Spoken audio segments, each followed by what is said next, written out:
cameras. Madness. I know. Right. Welcome, everybody, to a new episode of Northern Heresy podcast. We have cameras this time, and we're going to be doing white scars. So you can see our ugly, hairy faces. Yep. Which is all good. That's it. Scare the viewership away with how we look on a Sunday. There are still a few technical issues that we're going to be overcoming, but I will get my head around how to get this done in regards to using OBS Streamlabs. So if anyone does know how to get multiple feeds going into it, without actually moving my mouse and turning Kyle off like this. See, now you can't see him. No, you can. I will do that. But yes, we need a few things. But yeah, white scars. Now we were going to be doing the Iron Hands, but we want to get our friend John on, who plays a lot of Iron Hands and has done for quite some time. Since the beginning. Very much, yes. It's White Scars and Wordbearer seems to be his two main legions. And then he dabbles in a little bit of Mechanicus, which also seems to run around with his Iron Hands. So it's kind of coincides. It's a nice tie-in. Yeah. So instead of that, until we can get him free, we'll jump in and do White Scars because they're also quite a popular legion. And very interesting. I really like the White Scars. I personally think that they're underappreciated and underrepresented. I agree. I think mainly due to people don't like painting white. It's very easy. Do you know how? You get this lovely stuff here. It's called Apothecary White Contrast Paint. That just helps you do it. There's a few different ways to do White Scars, and they're pretty... It's weird because they have a little bit of stuff more than the Estevan legions, but they've still not got a whole lot of stuff. Yeah. There's definitely... I would say they've pretty much got some of... I know a lot of people don't really like it, but I think +1 movement is very, very strong.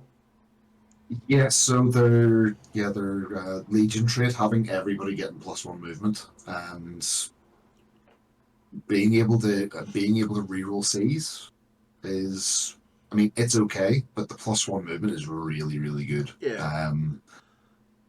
They're not as fast as Space Wolves, strangely. Just because Space Wolves have the ability to run and charge, I think it gives them an awful lot more. Yeah, but White Scars are getting a lot more bonuses to their charges. That is true. So it's dependent on like your play style with them, and White Scars aren't. An awful lot of people think that White Scars are just bikes. No, and you'll do nothing but bikes, and everything will be mobilized, and it's not always true. It's like White Scars would have done a lot of just infantry, Terminators. They would have been prepared for a lot of different things. They do bikes really well because your bikes are faster than everybody else's. Yeah, well, obviously, and they've got a really good bike squad. But before we jump into the White Scars rules and everything else, what hobby have you been up to? Well, my hobby is... what have I been doing in hobby? I've been having a few games of Heresy, as I tend to do every Thursday. Right. And I played against the Alpha Legion recently. Oh, how'd it go? How'd they beat you? It went really well.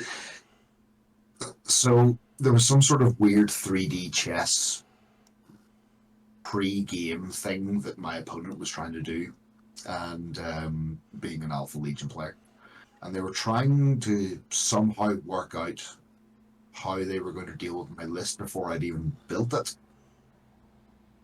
Right. So I had to calm them down a bit and remember it's like, first off, I'm not taking anything really daft. It's like I'm going to be coming at you on the table. I was like, but I haven't written the list. Asked him if he wanted Russ to be there, because our last game I didn't bring Russ and Alfarius was there. Mm-hmm. So I brought Russ. I decided to take a sort of list that I'd never really considered taking before. Is like just filled it up with tanks. Everything was in a vehicle, or it was armor. Okay. No dreadnoughts, which was refreshing. I'm unfortunately gonna have to stick with my dreadnoughts for a while. Yeah, because of how much I own, I tend to go in like phases of like things get put away and they don't come out for a while, and then I'll bring them back for a few games, and then if I'm feeling fancy, I'll have a long stint of just building different lists around that particular character. But I try not to always take the same thing as like because I have things like an Arcus, I have Scorpius, Whirlwind tanks, I have Leviathans now. I have 2 Leviathans now. I have enough dreadnoughts to field a 2,000-point Fury list, but I don't ever. It's like other than Dread Appreciation Day, I'm never going to be playing that sort of list again. I'm gonna miss Dread Appreciation Day. But it's one of those. It's like with Lehman Russ. It's like I try not to overplay him because he's a powerhouse in close combat, and a lot of people can't keep up with him. That's true. And it's I never want to oppress in a game. I want to duke it out and have fun with it, and I don't want people just to think that the stats are behind it, and I'm just getting away because it's just an upper echelon model. Yeah, I can see that. I've had an interesting time. I got my decals finally. Yes, I saw. And then I got another set of decals. So the original order that was cancelled by Games Workshop and fully refunded, they seem to appear a day after Sasha had given me my decals he picked up from Warhammer World for me.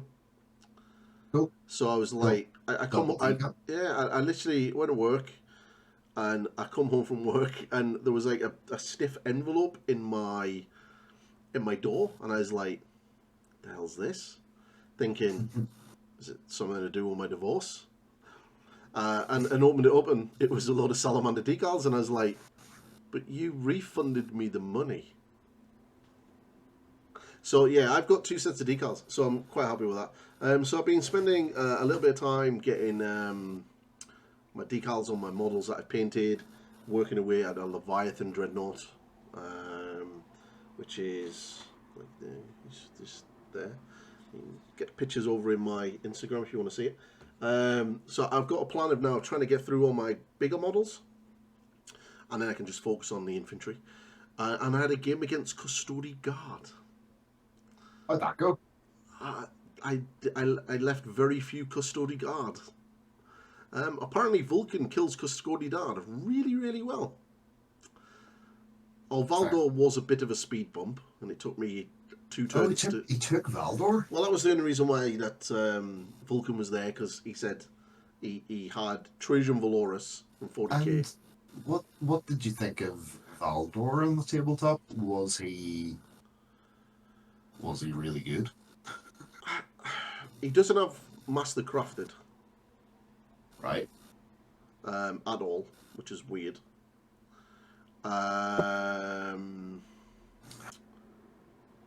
But he does get additional hits on 6s. Why am I hearing vibrating noises? Is that mine or yours? Might be my PC. Might be, but not too sure.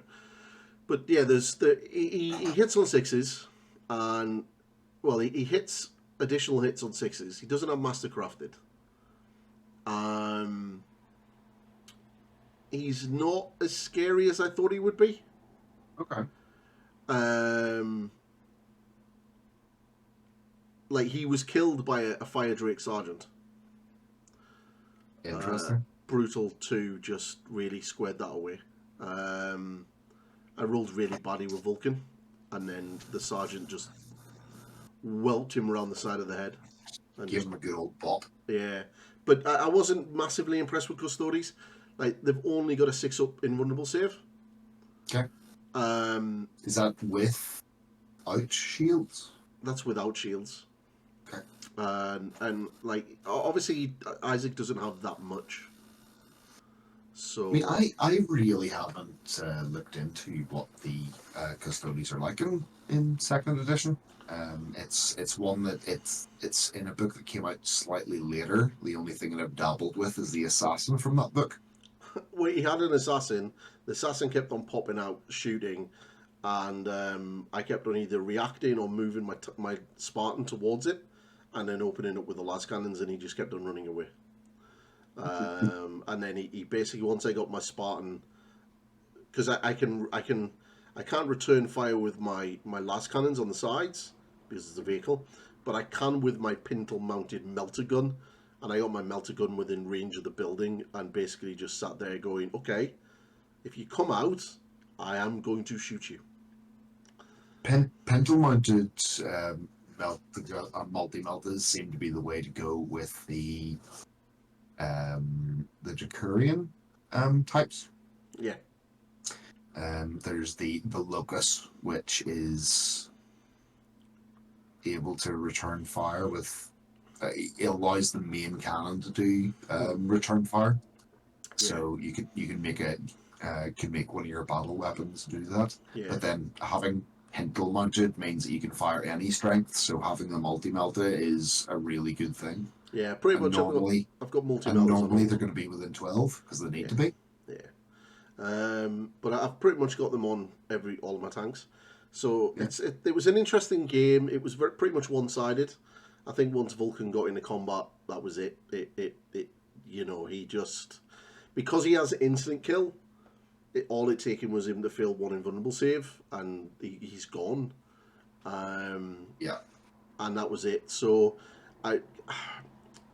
he had like a normal Contemptor for the Custodes. That kind of held up a little bit, but it's not as scary as our Contemptors. Like, it has a las cannon, but it's not a las cannon. Sure. But it's like a Custodes las cannon, which is not as good as a Legion las cannon, which is weird.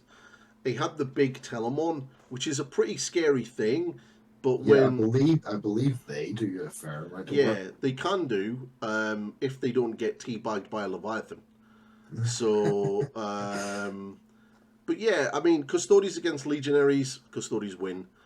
Valdo was.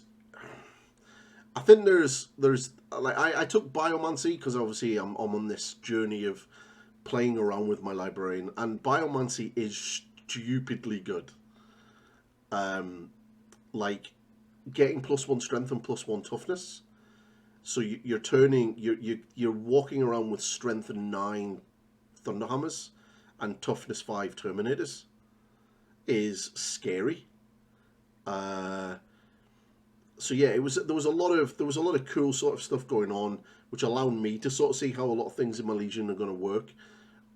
But yeah, and now next week as you're watching this, it'll have been the Thursday just gone, or the Tuesday just gone. But at the time we're recording, it's Tuesday coming.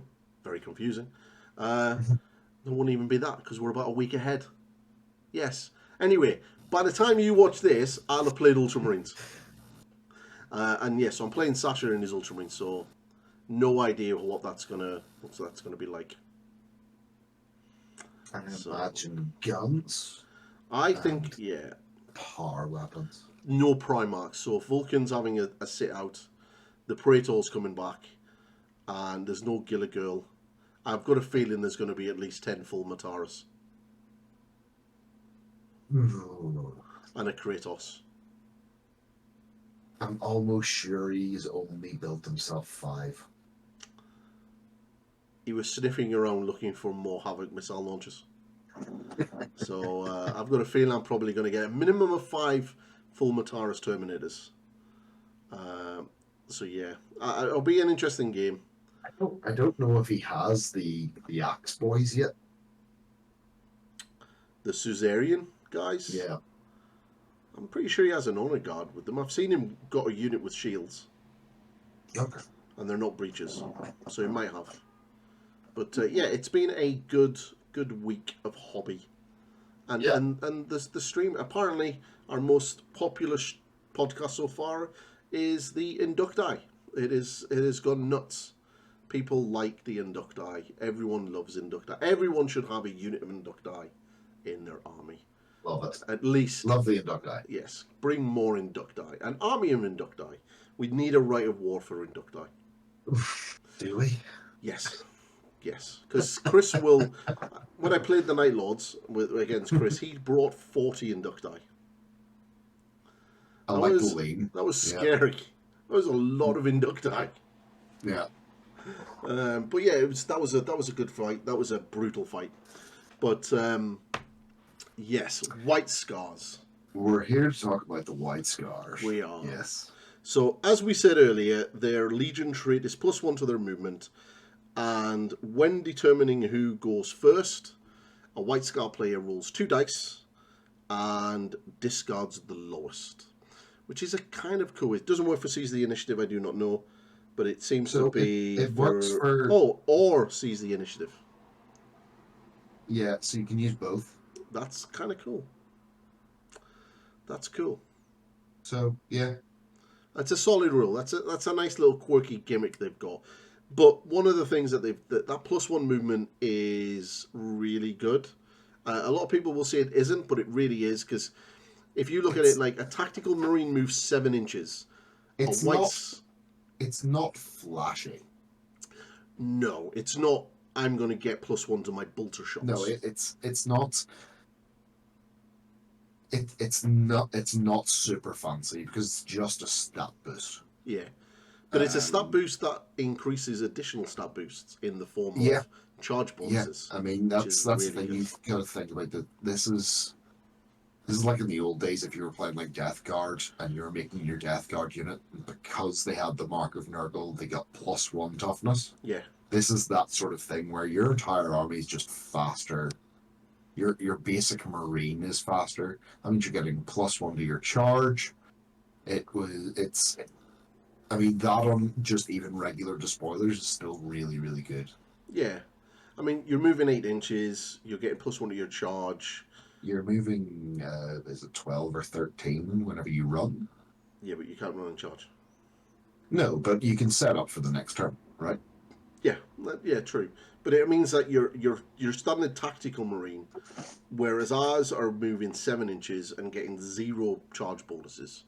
They're moving 8 inches and then getting +1 to that charge. So that's solid. That +1 is really good. And when you start incorporating like some jet bike units, it's up to +7. I think, like 17-inch movement, which is a +3 to their charge. Yeah, that's scary. So you know they're going to be coming at you, and they've got some half decent close combat units.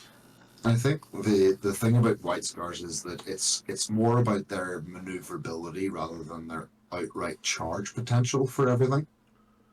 Having that extra movement is you can do a lot with it because you're faster.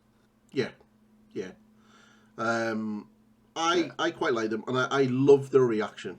So the reaction is can be used in the opponent player's movement phase, and when an enemy unit ends within 12 inches of you, all friendly units under the reactive player's control, and obviously White Scars, get to make a move.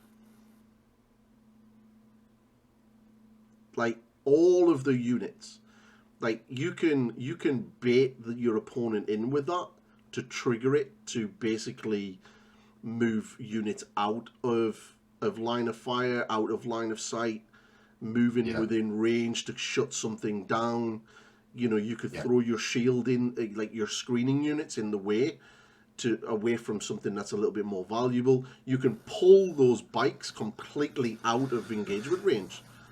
because it's a normal move.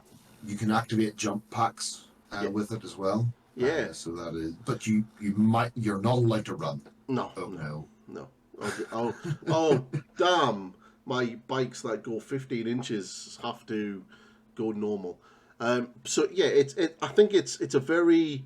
I think in the hands of a really good tactical player who knows that what this can do. If you don't know what they can do, and you trigger it, they could really put you into a world of hurt by. It reads fast board control to me. Yeah. From a rule perspective, and yeah, white scars being white scars, I would have likely put in a few jetpack units. Yeah. But it also means that your Rhino transports are going to be able to just mosey on down. And the way I look at this is, if you set this up right, a bait unit being at the front and within 12 inches of, say, 3 rhinos or a couple of land raiders, and you trigger that, they're literally bomb bursting straight through into your back lines to drop out all of that nasty stuff inside. The other thing to consider is actually, as you mentioned, rhinos, is this advanced reaction, because you can make a normal move. If you have these guys jump out of rhinos or whatever transport they're in, and you want to get them out of dodge, you can mount them back in the transport as long as you get there. Yeah. So yeah, those armored boxes are just amazing. Yeah, it's. I think, like I said, in the right hands, with a really good tactical player, this will cause you an absolute nightmare. Because obviously, like a lot of war gamers, we sit there and look at our opponent's army and we try to foresee where they're going to be on our turn, so we can wreck them. But this literally just throws your plans completely out the window, because they're no longer going to be where you want them to be. Yeah, you can push yourself out of range. You'll definitely not be able to get the charge off if they're playing it right. Yeah. However, terrain does still affect their movement. Yeah, it does. It's still treated like a standard move, but it's still really good, really strong. I like it. I mean, as legions go, if I didn't go salamanders, I was definitely in two minds to do the white scars, because they look so sexy. Yeah, the red and the white. So they have a couple of warlord traits. So why don't you hit us with the loyalist one first? Okay, so the loyalist only warlord trait: heroes never die. Ooh. So must be a loyalist warlord. Model with this trait, and all models in the unity joins gain stubborn. That's cool. I like stubborn. Furthermore, if the warlord is removed as a casualty, all models in any friendly unit composed entirely of white scars, from which if they can draw line of sight to the warlord when he's removed as a casualty, they gain fearless for the remainder of the battle. Mm-hmm. In addition, they get a additional reaction in the assault phase while he's alive. That's really cool. If your warlord dies, everybody who can see him is getting fearless for the rest of the game. That is seriously strong. Yeah, that is really, really good. And you can suicide bomb your warlord in to get that if you really wanted to. Yeah. So the next they've got Born in the Saddle. So this is like a generic, standard loyalist or trader. Sounds very bikey. Yeah, it has no real stipulations on which side you fight. Because you got to remember that some of the white scars did kind of go rogue. Well, at least tried to. So the warlord and all models in the same army with the Legion of Astartes white scar special rule and the cavalry unit type ignore all of the effects for difficult terrain and gain a 4+ invulnerable save against all wounds inflicted by failed dangerous terrain tests. That's pretty good. Yeah. They are called to make. In addition, an army whose warlord has this trait may make an additional reaction during the opposing player's movement phase, as long as if the warlord's alive, which is kind of good because you're a legion that likes the movement phase.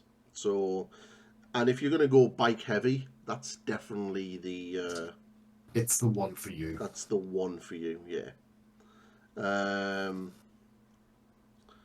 See, the fact that it's all models, not just the unit he joins. Yeah. So all of your bikes in the army are going to get ignore difficult terrain. Yeah, against all wounds inflicted by dangerous terrain. So any ones that you roll, you're going to get a 4 up invulnerable against it. Yeah. That's solid. It's pretty solid. I like that. If I was going to go bike heavy, now bikes aren't great. If you're going with classic White Scars, it would be the warlord trait to go with, I think. Yeah, I like that. But I think, strangely, the best use out of this is the Outriders instead of the jetbikes. Ooh, you're looking at the Rights of War. Sorry? There's an interesting Right of War that this would build nicely into, which we will talk about once Kyle has looked at the traitors. Ooh, so traitors. I don't really know a whole lot about traitor White Scars during the Heresy. Read Scars. I know like the Ebb and Kashyyyk are like they done bad, and instead of excommunicating or killing them, Khan said, right, well, you've lost your honor, go find it. Here, paint your armor black. Yeah, if you read the Scars, which is a really good book, it kind of sort of explains that the White Scars, basically while the Khan was deciding what he was going to do, the White Scars, a lot of the leadership element in the White Scars decided to make up the mind for him and declare for the War Master. And a lot of the other Legion declared for the Emperor, and the Khan was still not really decided, and a fight almost brewed out between both sides until the Khan basically was like, no, we're loyalists, you guys are fucking idiots, you've lost your honor, bad. And he kind of basically sent them off to essentially, and they kind of wanted to regain their honor because they just pissed off Daddy. And some of them were like, we kind of, like, the Alpha Legion were coming in and it was all going Pete Tong. And he basically was like, you know what, like, you guys can have a last stand here. And they was like, cool, we'll go and do that. And it's kind of cool. They're not out and out traitor. Well, I think these ones definitely are. Yes. These must be the same traitor salamanders that we've heard. So this warlord trait is a little bit worried.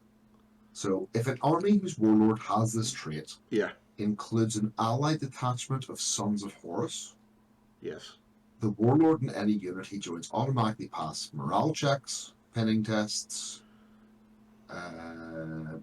morale checks and pinning tests without any dice needing to be rolled. Okay. As long as at least one friendly unit from Sons of Horus can draw line of sight to the warlord or his unit. Ooh. They also get a special reaction, which is in the Chaos or the Traitor book called Death Dealers. Okay, we still don't have that yet. We're gonna have to limit on one of the boys. Still don't have that, so we may have to come back to Traitor White Scars.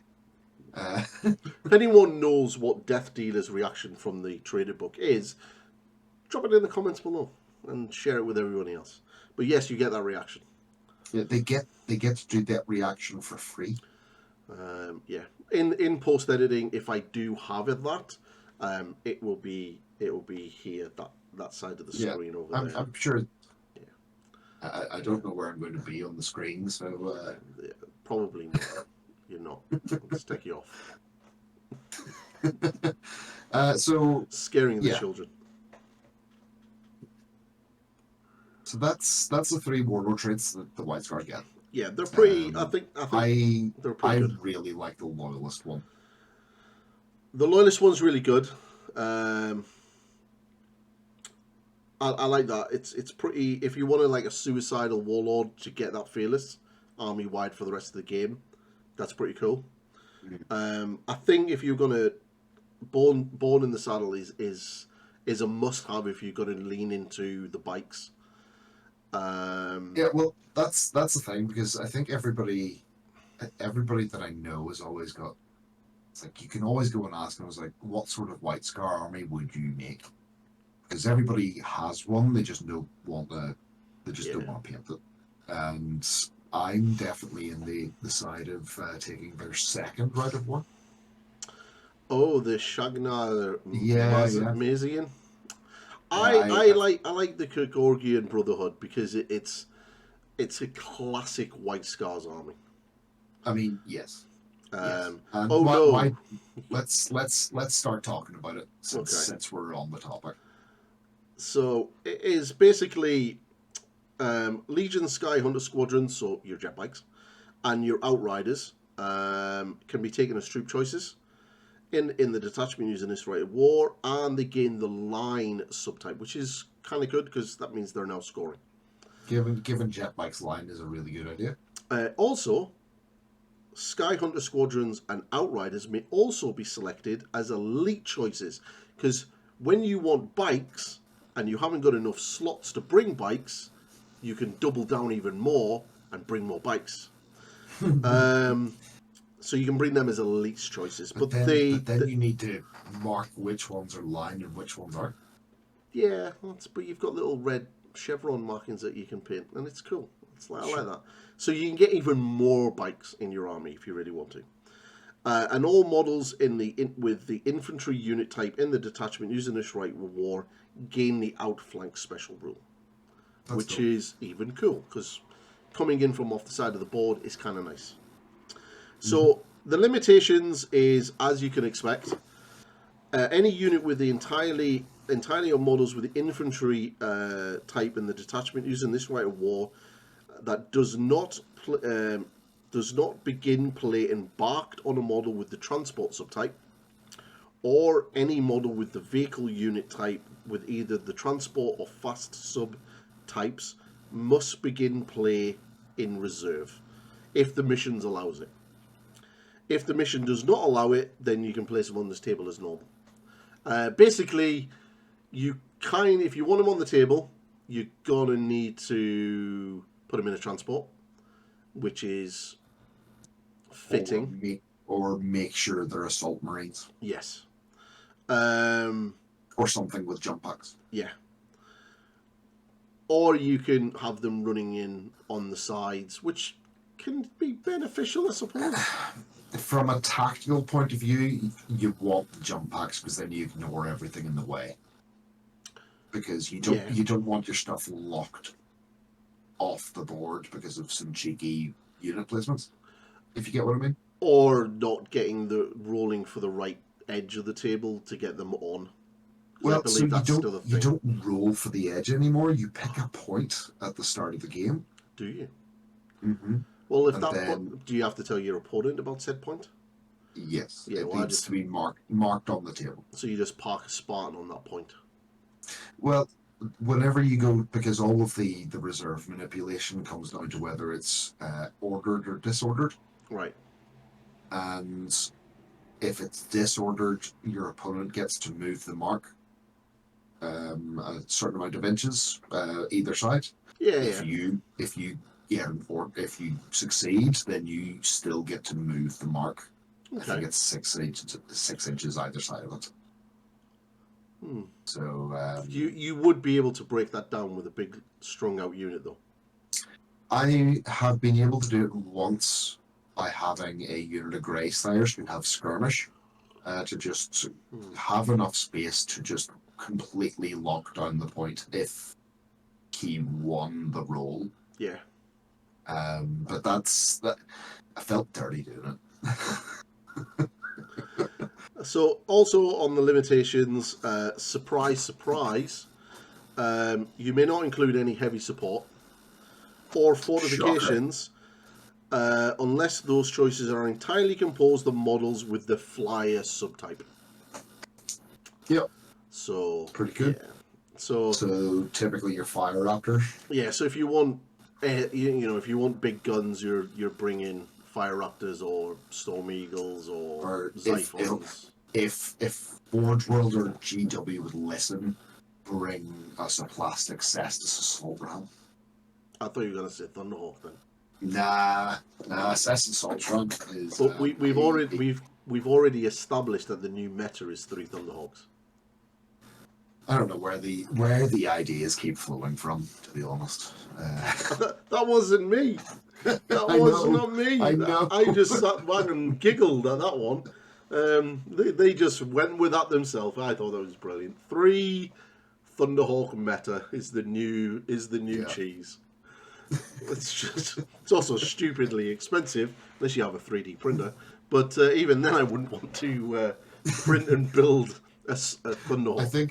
I think at this point, the the members of the community that we're talking about, were realizing that if they had a 3 Thunderhawk meta, difficult to say, they would never be able to take it to Warhammer World because they'd get kicked out. Yeah, yeah, that's true. So I mean, you can 3D print a Thunderhawk, but I think the printing time was exceptionally long for it to be on, to get the build done. It's nuts. Yeah. Like I'm slowly coming around to 3D printing, but I don't want one. I love parts. Yeah. I try to use it. I always use GW bodies, and I've always kept to try to make conversions mostly GW models. Yeah. But yeah, it's one of those I love converting and making my own little guys. It's they have a little bit of character. Yeah, I kind of touched on it in my GW is killing the Horus Heresy video, which did really, really well, surprisingly.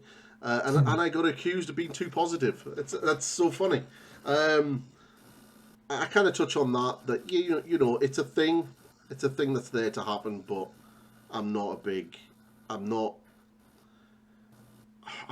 going to embrace 3D printing. I'd rather just let Games Workshop do it.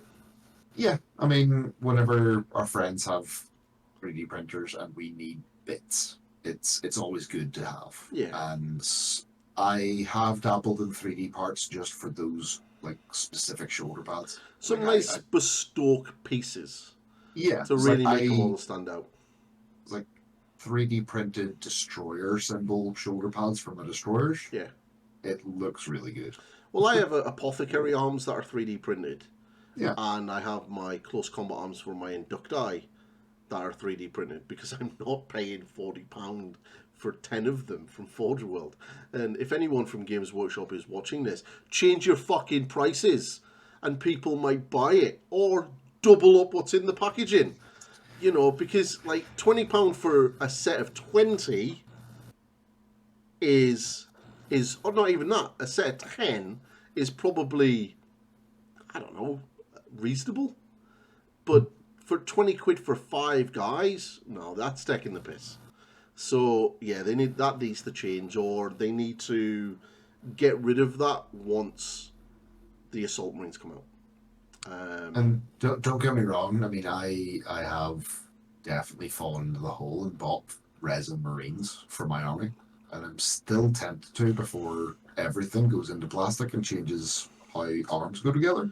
Yeah, my last order from AliExpress was for 30 Assault Marines.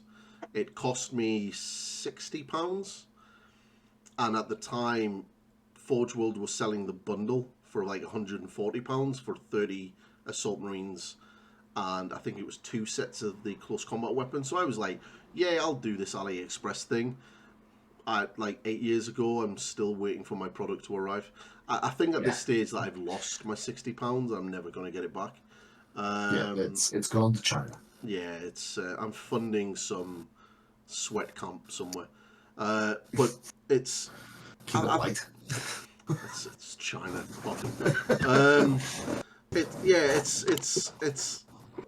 again, I'm not massively against it. I kind of feel a bit iffy when I get entire models. Yeah. Like I've got those guys that I'm using for the fire drakes, Mm.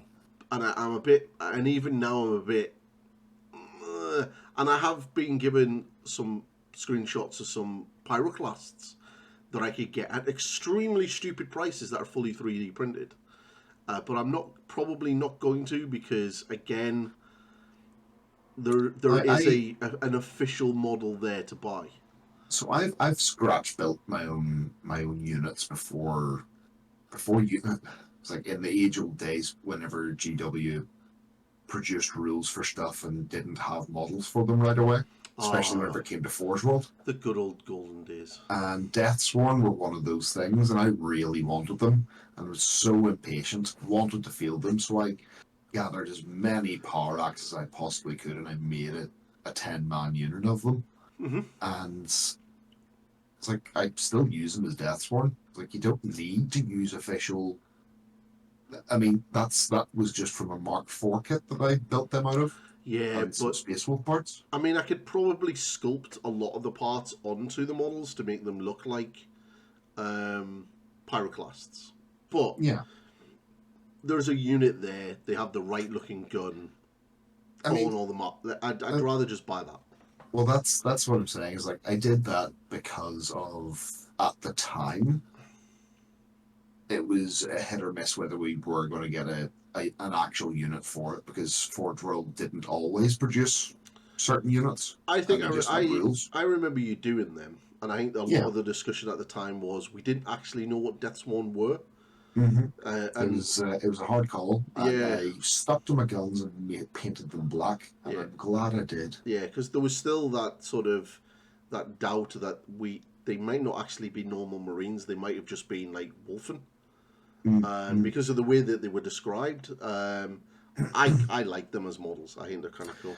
I think that the models are beautiful and they're on my to buy list, but at the amount that I have, do I really need them? From a collection point of view, I want them. Oh yeah. That's the way that I have to look at this. Yeah, but you haven't got them in your collection, therefore you must have 10. That is entirely true. And then it would mean that I would have a total of 20. That's fine. Yeah. It's a good round number. It is.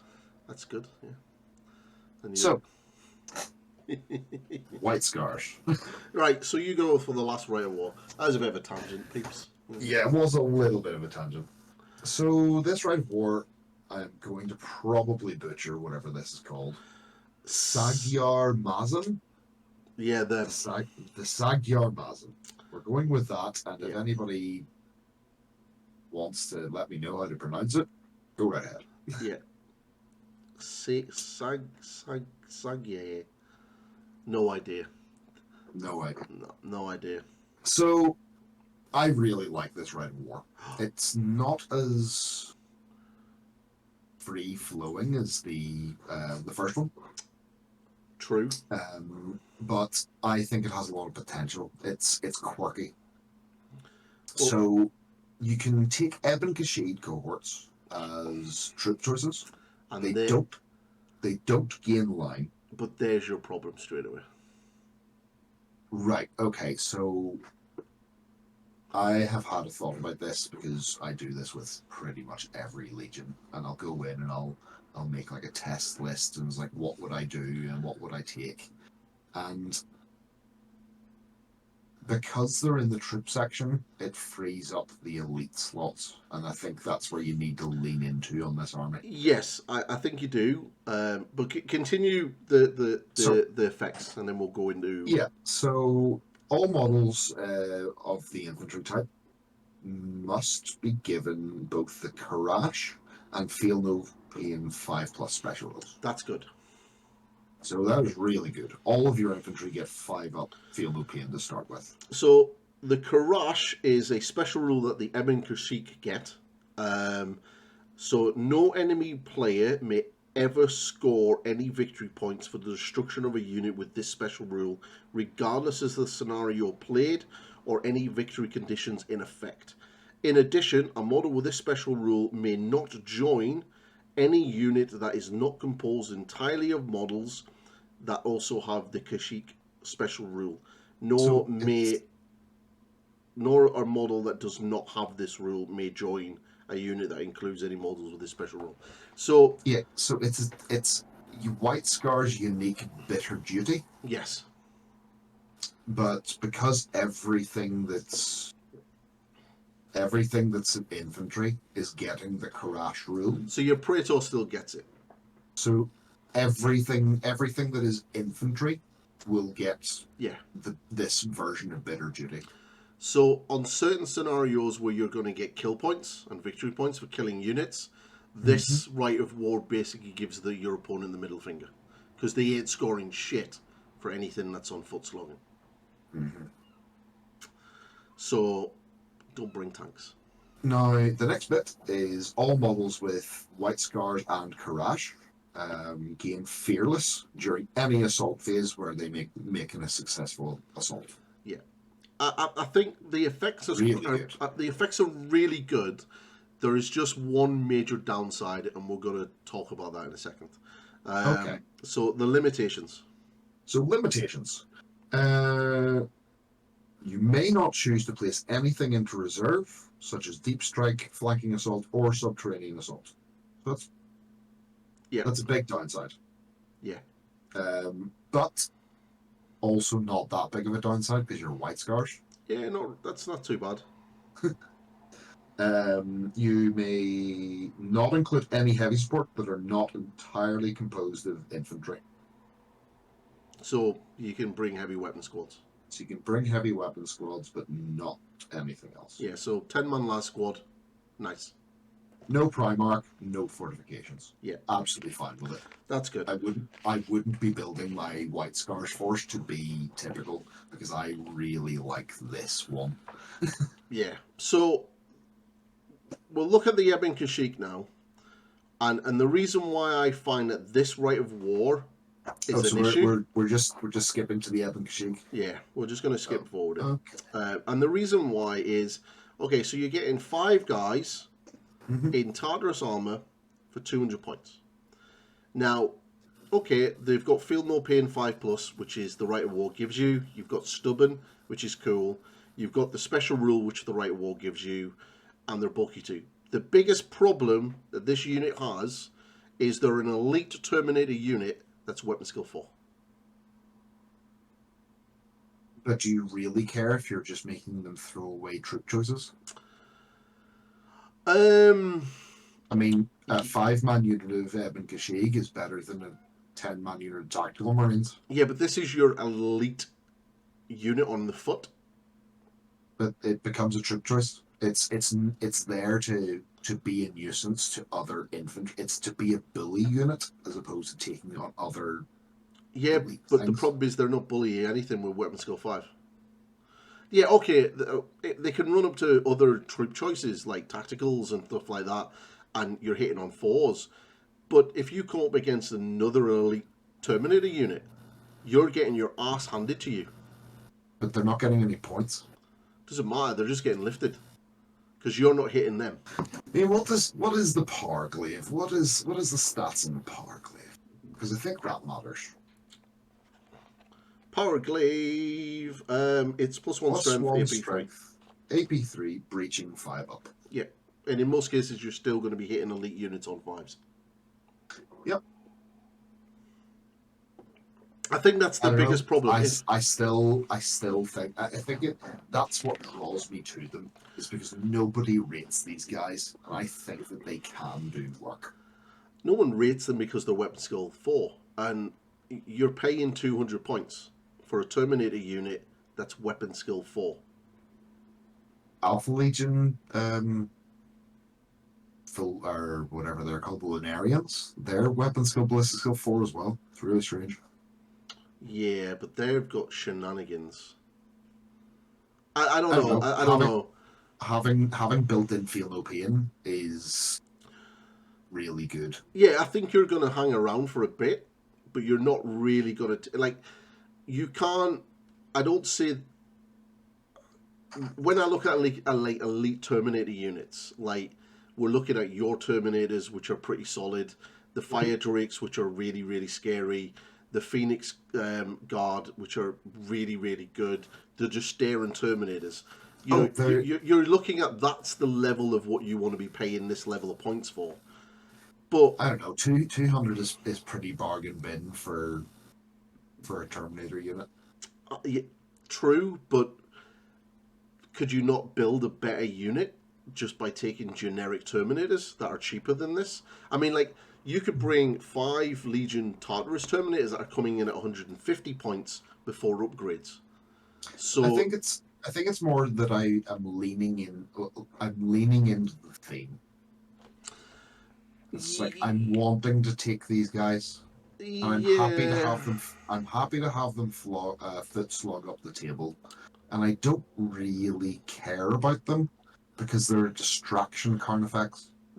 okay, the one bonus that the one positive that you're getting out of this is that you are bringing Terminators as troops choices. That's it. That's kind of cool, where everyone else has to have a specific right of war, or they're going to have to lean into like the Pride of the Legion or something like that. I just think that because they're weapon skill 4, that's the thing that's pulling them down. If they were weapon skill 5, then I would probably feel a little bit different about them. Because those power glaives being +1 strength, so strength 5, AP 3 with breaching 5 plus is pretty scary if you're coming up against other line units, especially if you're fighting on objective. Like, let's be fair, if you're coming up against most Legion's elite Terminators, you're going to get smashed no matter what anyway.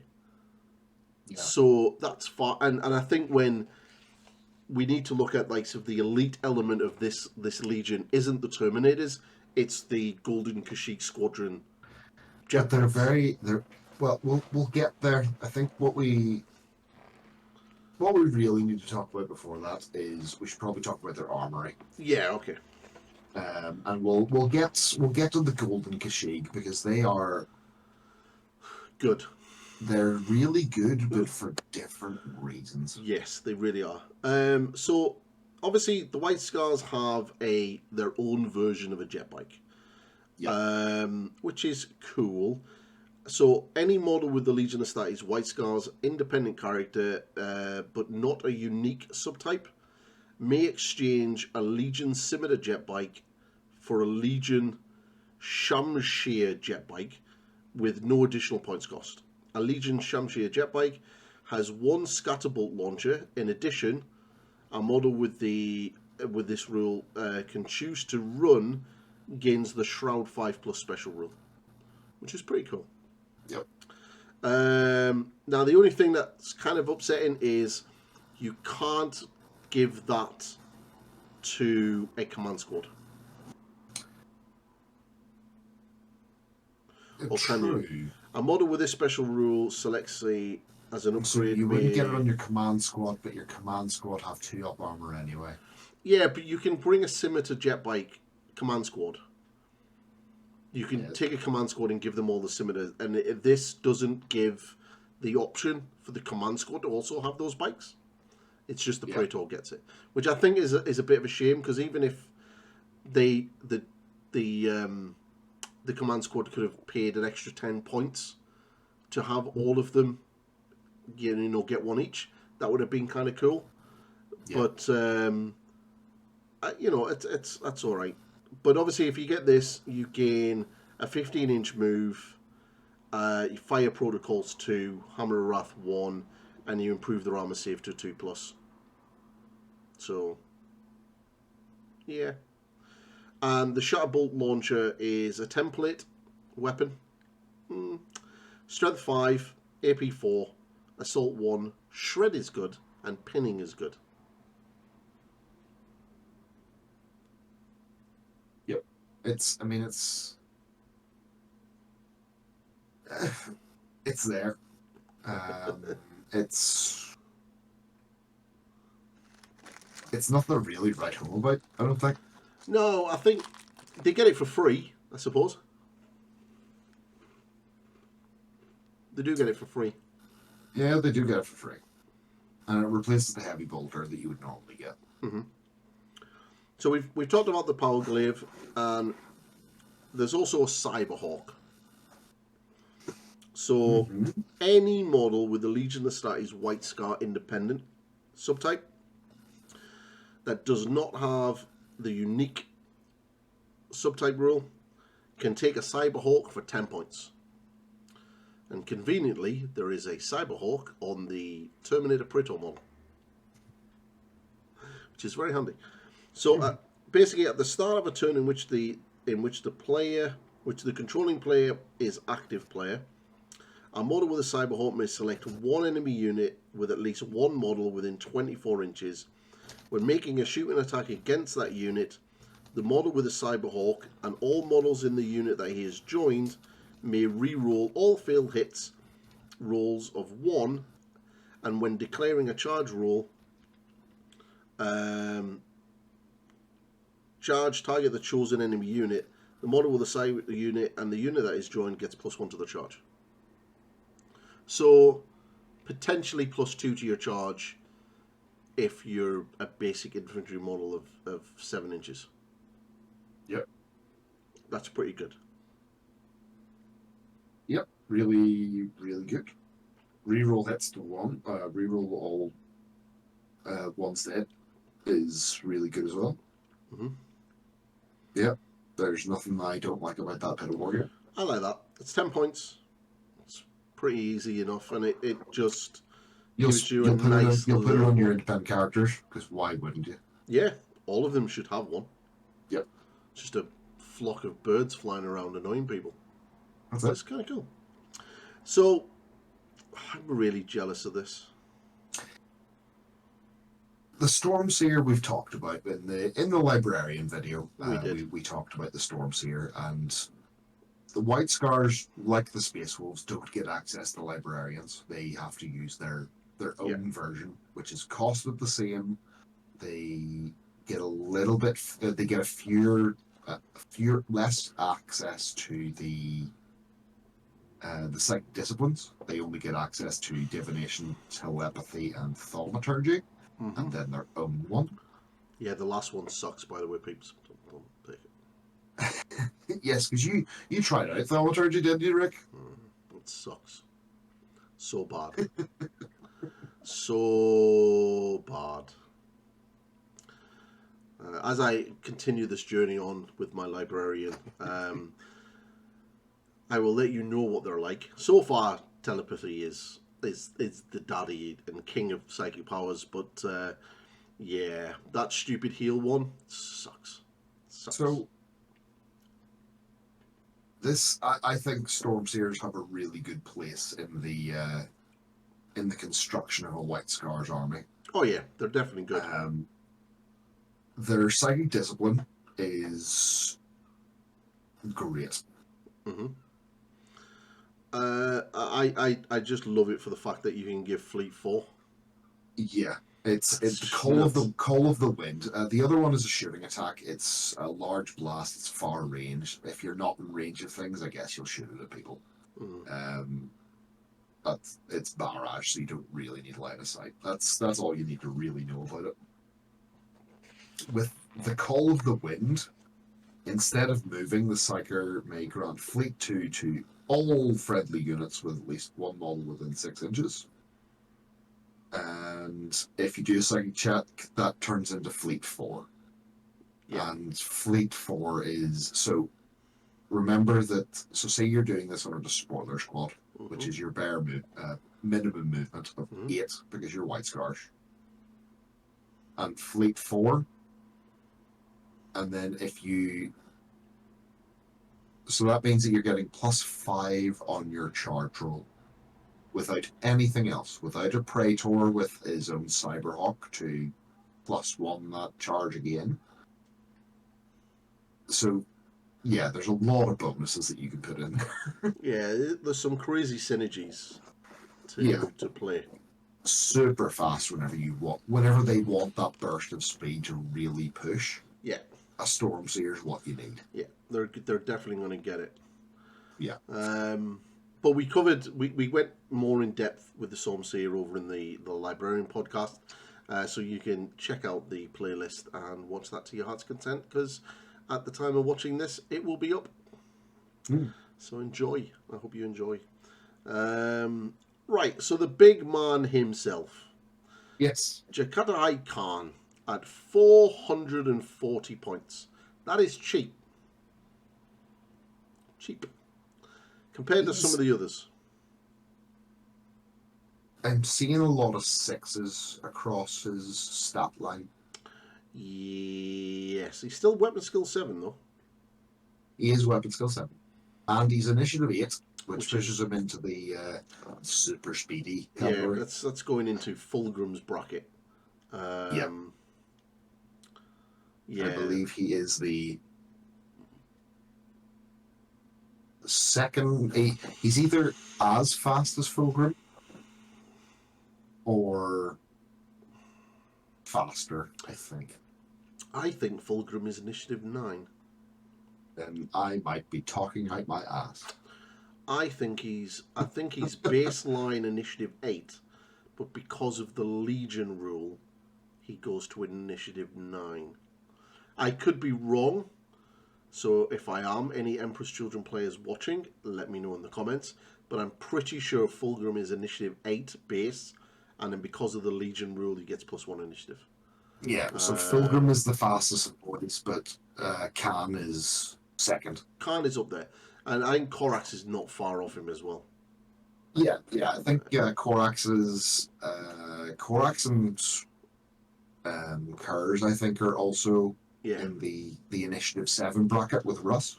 Yeah, if you're like initiative 5, you're down at the bottom with old Vulcan. If you're forced to use an unwieldy weapon, it doesn't matter at all. What's unwieldy? What's unwieldy? Yeah, what's this unwieldy rule? So yeah, he's got a pretty typical Primarch stat line. There's nothing there that's going to freak you out. If he's on foot, that is, he's got 6 wounds, 6 attacks, movement 9, ballistic skill 6. He's the only bike in the game which gives +1 wound. Yeah, and he gets an extra wound for being on a bike, which you can give him for 25 points. And he gets a void pattern bike. Now, obviously, there's a lot of rumours flying around right now because of the Primarch that's meant to be coming out in the autumn, that Primarch is going to be the Khan on his jet bike. There's a lot of other contenders. There's Logar and his sort of ascended version. There's Rogel Dawn being thrown in the mill as potentially a Primarch that's going to be done next because his model sucks and we're getting... Well, I mean, how do you make a boring guy less boring? You give him a dynamic pose like he's going to behead Alfurious. That'll always help. But I think that the big main runner in this is going to be the Khan, because we have a rule here that doesn't have a model. And I think that's going to be the big winner.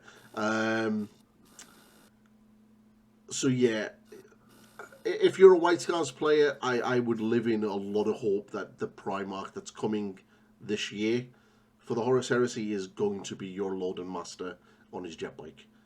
And that would be a sick model. Yes, that made be very hard for me not to then go, oh no, my salamanders fell in the bin and I'm now doing White Scars. But yeah, I like the Khan. I think the model of him on foot is beautiful. I like his stat line, and he has some really cool rules. Yeah, he really leans into the... If he had his jet bike, he would really lean heavily into the Chigorian Brotherhood because of his Sire of the White Scars rule. Yeah, but but it also helps infantry as well. So infantry and cavalry models with the Legion of Astartes White Scar special rule in the same army of Jakatai Khan, including the Jakatai Khan, gain Furious Charge 1. What's Furious Charge, Kyle? +1 strength from the charge. Oh yeah, you're almost a Blood Angel. On the turn in which you have been moved, in addition, an army with Jagai Khan as your warlord may make an additional reaction in the movement phase. Again, this army is all about the movement phase. And their unique, Yeah. their unique reaction lives in the movement phase, so Yeah, having that extra yeah. one, just to try to stop people from baiting you out of using it. Like, Furious Charge for your entire army is nice, especially with the amount of bonuses to the charges you're going to be able to get. It's very similar to what Russ does for his army, Yeah. and it's a good one. We really do have to do a tier list of Primarchs and use their combat output and what they do for their Legion as a basis of, because some Legion Primarchs, Angron, doesn't do anything for their Legion whatsoever, but are absolute monsters in the beatstick. Whereas you get Primarchs like Gilliman, who does a lot for their Legion, and is an alright fighter. I wouldn't say he's really good. I like to think of it as they're either a master of synergy or a master of combat. Or then there's Horus. Well, I haven't played against Horus Ascended, so I can't really talk about him. Horus Ascended is just stupid. He's just nuts. I have not played a 4K game in Heresy yet. I did find it quite funny that they were in the WhatsApp group. We're all talking about like 3K, 3.5Ks is that sweet spot, and then I was like, we used to play like 4 to 5K games back in first edition, and that's literally was standard. And it was all the toys were getting pulled out. It would be nice to get back to that. So back to the Khan though, his rules. So his armor is amazing. Yes, that's yeah. So he has a 2 armor save and a 4 invulnerable save during the shooting phase, and a 3+ invulnerable save both in the movement and the assault phase. That puts him on par with likes of Horus and Vulcan for survivability. That's really, really cool. He has lightning from the blue skies. So when held in reserve, do not roll for Jagai Khan and any unit he is considered to be part of while in reserve. Instead, at the beginning of any of the controlling player's turns, except the first, the Khan and any unit he has joined may be brought into play from the reserves without making a reserve roll. If the Khan is a part of a flanking assault, then the rules apply. All the rules apply for the units that are part of the flanking assault, but does not apply for deep strike, assault, drop pod assault, or subterranean assault. So basically, he's going to do the Riders of Rohan coming in on the 5th day when the sun's setting down the big hill with Gandalf. Yeah. So you're going to get all your jet bikes coming in. A wizard is always on time. He is always on time. So is the Khan. Yes. And you're going to want a wizard on a jet bike riding alongside him for that Fleet 4 popping off for the lulz. So yeah, it's really, really thematic. I like that a lot. And the fact that you don't have to roll for it, and on turn 2, you can just bring your jet bike element of your army in and just smash the shit out of somebody. That's scary. He has a pistol, Kyle. Like every Primarch, he normally has a pathetic pistol that you forget about. Unless you're Vulcan. This one, not the worst. No. 12-inch range, not to be sniffed at. Strength 6, AP 4 though. Pistol 2. It's a larger Volkite Serpenta. Yeah, it's 2 shots, rending 5+, deflagellate, concussive 1, and mastercrafted. I like that. It's not on the par with Vulcans. And Vulcans is good. Yeah, it's, as I say, it's a bigger Volkite pistol with it. Yeah. Which is obviously better than all other Volkite pistols. Yeah, you got to pop it off. If someone shoots at you and you want to return fire, then do it. Yeah. Then he has his White Tiger Dio, which is his big ass sword, which gives him +1 strength, so makes him strength 7. It's not bad. Yep. He's AP2, which is pretty good. Duelist Edge 1. Isn't that what Fulgrim and Lucius the Eternal has? I think it's whenever, off the top of my head, I think it's whenever he's in a challenge, he gets +1 initiative. That's pretty good. Or +1 attack. Furious Charge 2. So +2 strength whenever he charges. Murderous Strike 5+, and Mastercrafted built in. Yep. That's pretty solid. So he's strength 7, so he on the charge he's up to strength 9. Yeah. Is a Murderous Strike inflict instant death on a 5+? Yes, it is. That's pretty nice. That is an all, and considering that he's gone at 6 attacks as well, 7 on the charge. Oh, that's not a specialist weapon.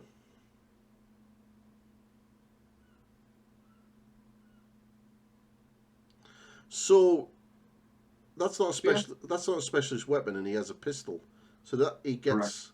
So that he'll get the extra attack for having an additional close combat weapon. So on the charge, it'll be 8 attacks at strength 9. Wow. Wow. Decent. It's pretty good. So his bike, his Void bike, has a whole set of rules for itself. So you can upgrade the bike for 25 points. It has 2 Mastercrafted heavy bolters. So we know it's going to have 2 heavy bolters on that model. It gives him Hammer of Wrath 2 and Fire Protocols 3. Means he will fire both of the heavy bolters and his pistol in the same shooting phase. Ooh. It's an anti-grav subtype. And when upgraded to have the Void bike, Jikati Icon falls back 3d6 instead of 2d6. And the Khan may join units that include models with a cavalry type, despite the usual restrictions, and any rules that target a cavalry unit type are considered to affect the Khan if he is in that unit. So it's got 2 heavy bolters on it. That's 6 shots. Yeah, but it's 2 heavy bolters that you're going to have to roll individually, because you only get 1 re-roll per heavy bolter. Yeah. It slows down the shooting phase a wee bit. Oh no. But yeah, I don't think you're going to fire those heavy bolters that often. The falling back 3d6 is perfectly fine because that's based off of his hit and run. Yeah. Yeah. I really like all of what he does. I like him. I think he's a force multiplier. A beautiful model, and I imagine when we get him on that jet bike, that's going to look impressive. Yeah. It's going to look impressive. So, really, the first, and I would say the main elite's choice that you're going to have for your army is the Golden Kashyyyk Squadron at 140 points for 3 jet bikes. These guys are probably the epitome of a glass cannon. 2 up save is pretty good. Yes, but nothing else. Now, 2 up save will save you the majority of the time. Mm-hmm. But you're wanting to use this as a punch. You need to get to where you're wanting to go and then hit them with the lances. True, but right? they also have the fancy jet bikes that you can give an independent character. They do. And I think that's the only time that you'd want to give the independent character the jet bike so that they can join these. And they are heavy. Yeah. So they're re-rolling armor saves against blast. Yeah. So there's quite a lot of cool stuff here. Obviously they've got Artemis armor, so 2 up save. They're armed with a chainsword, a bolt pistol, and a power lance. We'll get onto the power lance shortly. They have the hit and run rule, relentless, and Hammer of Wrath 1. I think they're pretty good. I mean, options. They are really good. However, for an elite unit, the standard riders only have 1 attack. Yes. Most veteran units would have 2. Minimum. 2. That's true, but they do have 2 wounds. They are weapon skill 5. But you're Um, not. You don't use these in a traditional way because you're wanting to hit people and then hit and run away. Prolonged combat is not what they're designed for. yeah, no, that's true. But you got to remember as well. You're not getting extra attacks. Is there? Hmm, what's the rite of war giving you? Ignoring difficult terrain, re-rolling tests, Well, you or get bin ones against those tests. yeah, you get that. There's no way of increasing the attack output for that unit. No. The The attack output is low, but it's purposely designed that way because they're the rules on those lances are just stupid. So But they are going to have 2 attacks each on the charge. So for the line troopers, the sergeant's going to be on 3. but if you're using your lances, you don't get anything. You don't get any bonuses to your charge. Ungainly. The power lances read strength 10, Yeah. AP 1, melee, ungainly, Mm-hmm. lance, which is one of the few weapons with lance in the game. Lance is good. Brutal 3. That's insane. Sudden strike 4. So these guys are going up to initiative 8 whenever they charge. Okay. And 2-handed, so you can never gain any bonuses. And ungainly means that you may only make 1 attack with the weapon on the turn you made a successful charge. You don't gain a bonus attack for charging, or any rules that would normally grant additional attacks. Okay, so on the charge, you're not going to get... You can only make 1 attack with the lances. Yeah. You can switch out that chainsword for a power weapon for 10 points. You can. Or a charnable blade for 10 points. You can give him a Vexilla. You can give the champion a Thunderhammer. So on the charge, you're going to be using the lances. And then you're going to want to hit and run out of the combat. But if you don't get out of the hit and run, you've got essentially power weapons and a Thunderhammer to try to kill what's there. Yeah. Like Brutal 3 is insane. Attacking, vehicles just turn to butter against this thing. Yeah, they do. Well, so if anyone who doesn't know, Lance basically means that the highest armor value you can ever have against that weapon is 12. So if this thing if they hit a Spartan, that Spartan's armor 12. And they're going to do a lot of damage at strength 10. It is a fantastic high armor breaker, and it's a fantastic weapon to be using against dreadnoughts because it's AP 1 and Brutal 3. Okay, so if you're taking a minimum unit of riders, that's 3 guys are going to be attacking. And you'll likely succeed 2 out of 3 of them most of the time. And each of that is 3 wounds. And having to take it on the invulnerable saves is what gets dreadnoughts killed. And you're going before them.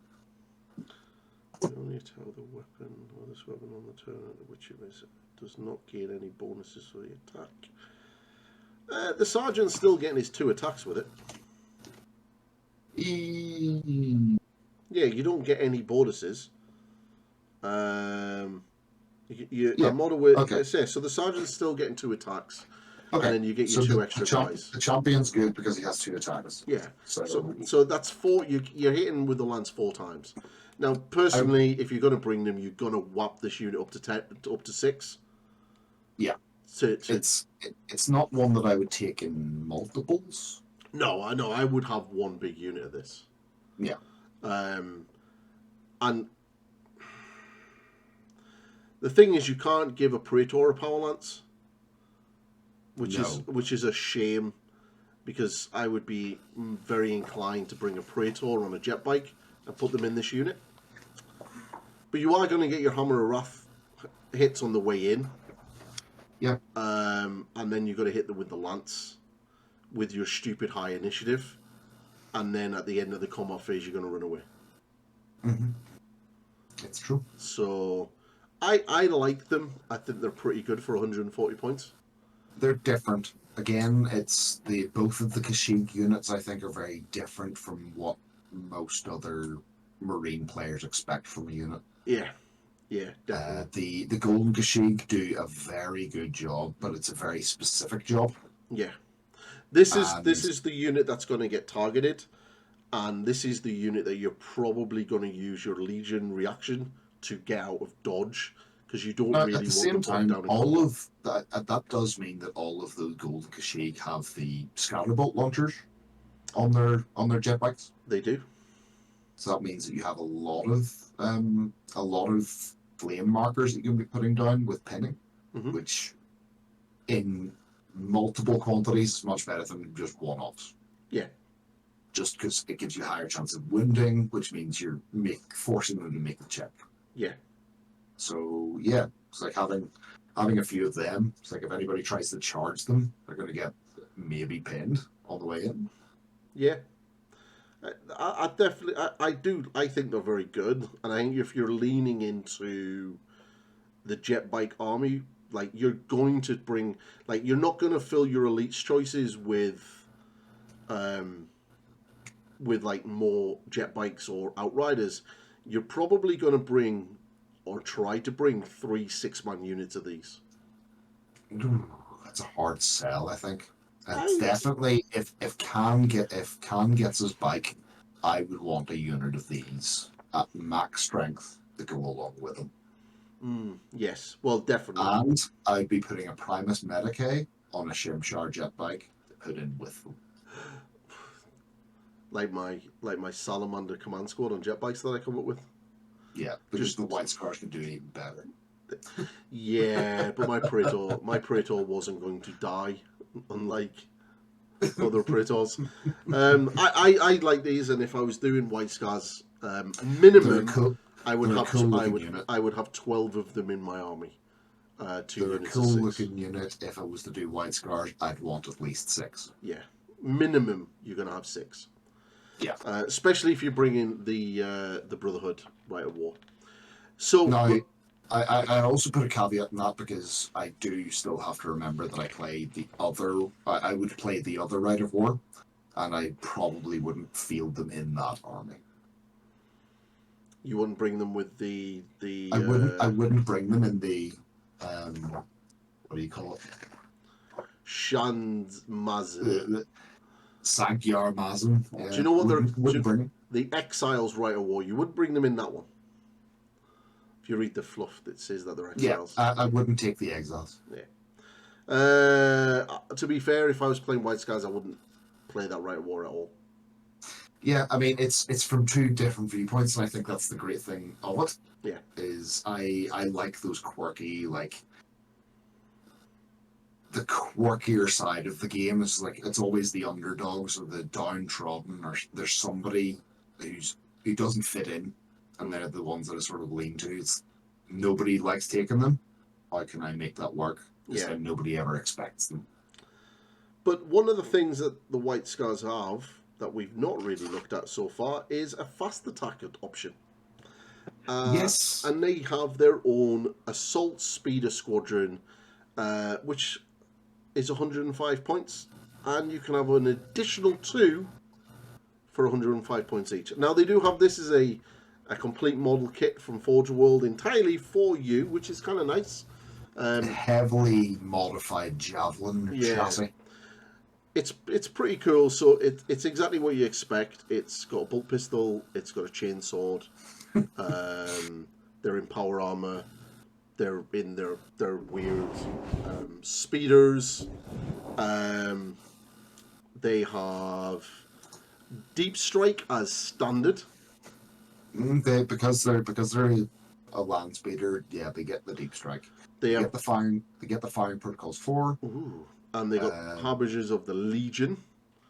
Yes, now I can't quite remember. I'm sure it's in another part of our book here. What that rule actually does. Yeah, I've not found it. Harbingers of the Legion. So any unit includes a model with a special rule, may not join or be joined by any models. Includes tech marines, apothecaries, so they can't be joined by anything. Okay, well that's fair. Never counts as scoring or denial. I would never imagine you could join units to a land speeder squadron. But they may reroll all field shrouded damage mitigation rolls. Ooh. But they're pretty cool. They've also got outflank and hit and run. Yeah, really good. Really good.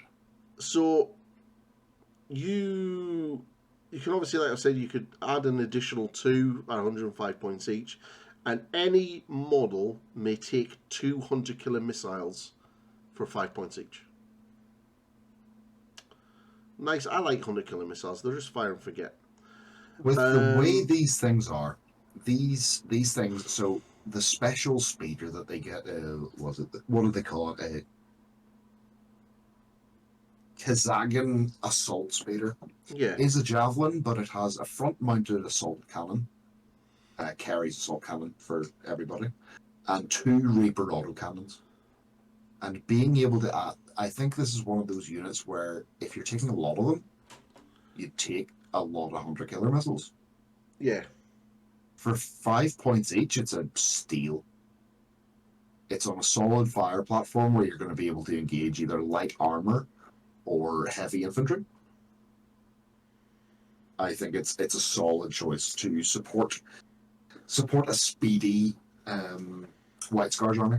Yeah. It's a great option. The model's quite nice, and obviously during editing there'll be a picture of one of them up.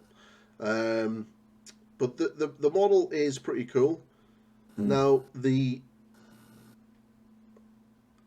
one downside I will say, just while I'm looking at the stuff, is I think you're having to buy the Golden Kashyyyk stuff as a single model at a time. Oh really? Yes, which they're 39. So they're £39 for the champion, and he's on his own, and then the riders are £39 each. Wow. I'm just double checking just for my own sanity's sake. Yep, it's I was just looking at the jet bikes. So the kit they're one bike is £39.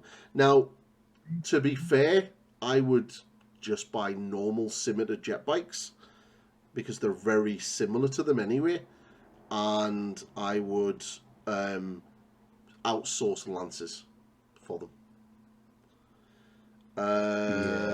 But yeah, the land speeder, again, there'll be a picture up on the screen.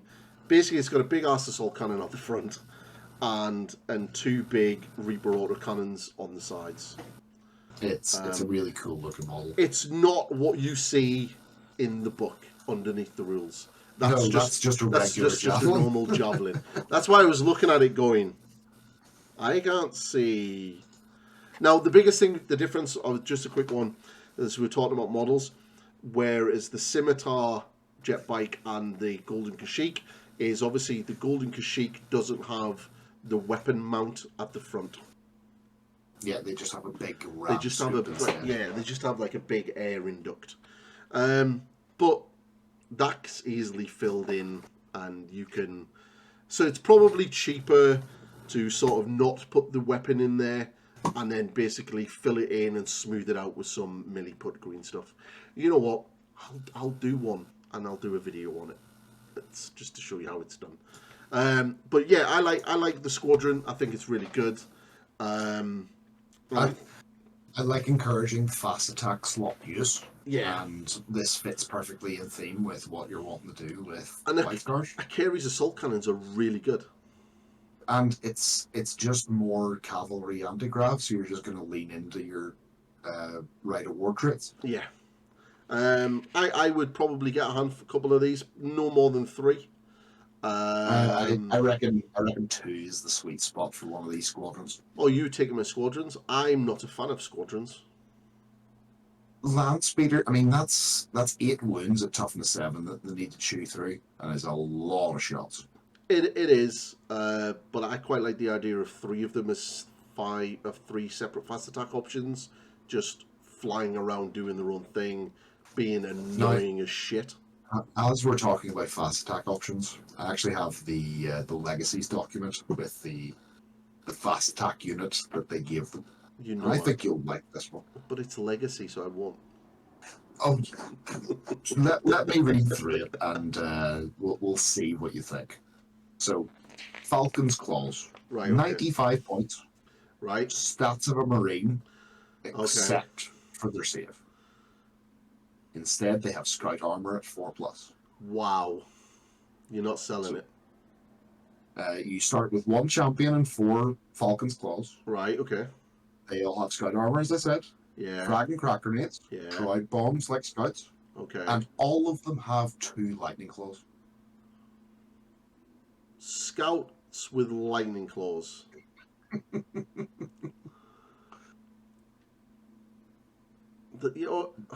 They also have Marked for Death, like Seekers do, so they get to reroll 1s to wound. Okay. They have Precision Strike 5+.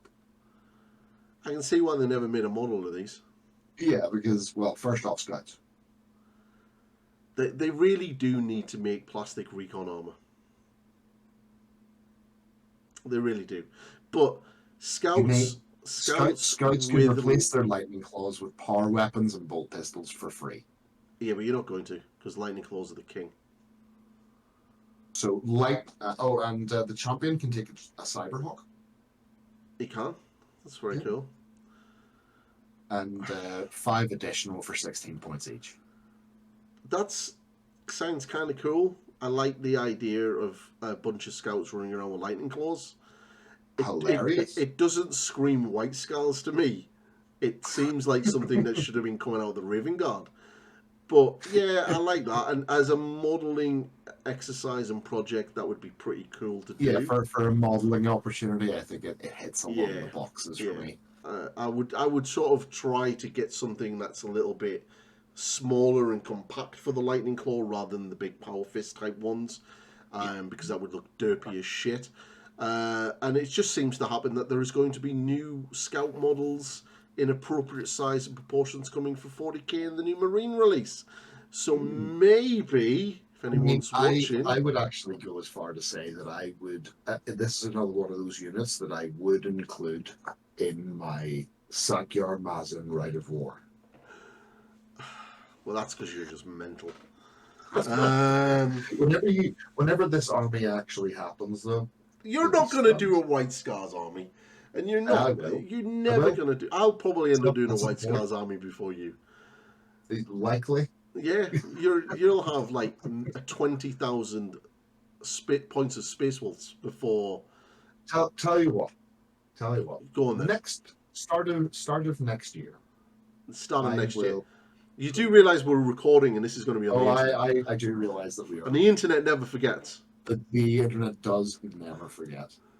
And my painter probably will hate me if he ever hears about this. He will, because I'm going to send him a link. Yeah, but next year I will design and build a allied detachment of White Scars for my Space Wolves. Okay, that seems very easy, but how many points in this allied detachment are we talking? I'm going to set the limit. No, you're not setting the limit. Oh, I'm not setting the limit? Okay, so everybody watching, drop down in the comments, and we'll set the limit for Carl's allied detachment. I don't think I need too many points, to be fair. I think no more than 1,000. I would say no more than 1,000. Yeah, no more than 1,000, and no less than 500. I want this to be a Zone Mortalis force. That kind of rules out a lot of bikes there, dude. Yep. Okay. So a lot of Kashyyyk Terminators, Scouts with Lightning Claws. Wow, okay. Yeah. Yeah, it'd be interesting. It'd be interesting. Yeah, I think it'd be fun. I think it would be fun. So everyone has heard that. It's like drop down. How many points you think between 500 and 1,000, and he's going to start this on the 1st of January. Well, the first is going to be a difficult sell to buy things on the first. But, Well, he'll have a list ready to present to the podcast. Well, on the 1st of January, we'll talk through the my first list. The first podcast of next year will be Kyle's White Scar Allied list of X amount of points that you, the viewers, have decided. Yeah, you're definitely new to this internet thing. You never leave that open for the viewers to do it. What could go wrong, right? Oh, God, it's going to be hilarious. Right, so the final entry in this army is Quinzar, which is a HQ character. He's the master of the Khajiit. Model He is. He's like a samurai Terminator. He's pretty cool. Again, there'll be photos. So he's he's a cool like demon mask on him. Yeah, I think he's got a full-on samurai helmet. I'm actually looking him up right now because he is a really cool model. He is quite nice. Yeah, so he's got like an Oni helmet. Yeah. It's a very obviously Mongol and East Asian inspired. Yeah, if you obviously it's cool. There's a picture up on the screen now because editing is amazing. But if you can't see it, and I completely mongoloided the editing up, if you play World of Warcraft and the big Mongu type monsters that you meet in Mr. Pandaria, he looks like one of them in Terminator armor. And he also is standing on a dreadnought, which is Alpha Legion conveniently. But yeah, he's a nice model. He is kind of nice. He is 220 points. Okay. He's in Tartarus armor. He has a Iron Halo. He has a Grenade Harness and the Tails of the Dragon. And then he has a lot of special rules. So he's the Master of the Legion. Really nice. He has Counter Attack 2. Really strong. Furious Charge 1. Bulky 2. Relentless. Stubborn. Master of the Khajiit. And he has his own Warlord trait. And he's a Loyalist. So his Warlord trait is, if chosen in an army as the Warlord, Quinzar automatically has the chosen of the Kagan Warlord trait and may not select any other. And that Warlord trait is, once per battle, the controlling player may choose to either bring a single eligible friendly unit or group of friendly units assigned to Deep Strike, Assault, or Flanking Assault into play from reserve automatically instead of rolling, or have it remain in reserve for that turn. This may not be used to bring a unit into play on a turn when reserve rolls cannot normally be made, so turn 1. In addition, an army whose Warlord with this reaction gains an extra reaction in the assault phase, basically. That's really strong. So as we've been going through, it's like the White Scars have a lot of manipulation to like different parts of the game that everybody else really interacts with. So being able to just bring on reserves for free, no roll required, is really, really good. I'm very jealous that this is like Deep Strike Assault. Yeah. Because like I don't have access to Deep Strike. No. The question I would have is, what are you assigning into that Deep Strike Assault? What has Deep Strike? It's just going to be your jet bikes and things.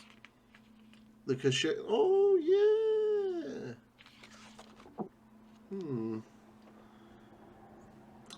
Is it worth bringing them in a Deep Strike Assault, or is it worth bringing them in a Flanking Assault? Flanking Assault, they do get easier access to. Yeah.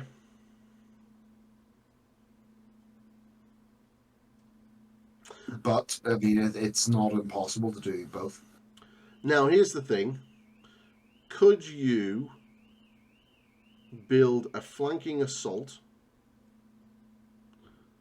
using the Rite of War Mm-hmm. For infantry, using your Brotherhood Rite of War, Yeah. putting Quinzar in it as the warlord, having your infantry, such as your Terminators, your Legion Terminators, in Spartans or Land Raiders, have them in flanking or assault because they get that, and then having them coming whenever he wants Yes. as an armoured spear tip. And then you've got your jet bikes as your troops pissing about, being annoying until that you decide to bring them in. Yeah, it's pretty much if you have them in vehicles, they're not going to get the outflank. If they're not in vehicles, they will. Is that how that works? Yeah. Hmm.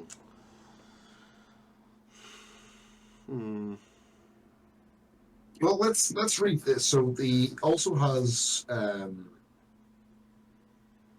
yes.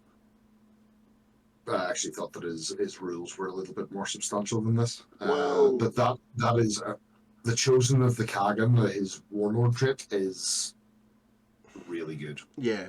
I mean, he gets to select. He's selected as the leader of a Legion's Tartarus squad, command squad, and any model in the command squad to replace their power weapon with a power glaive.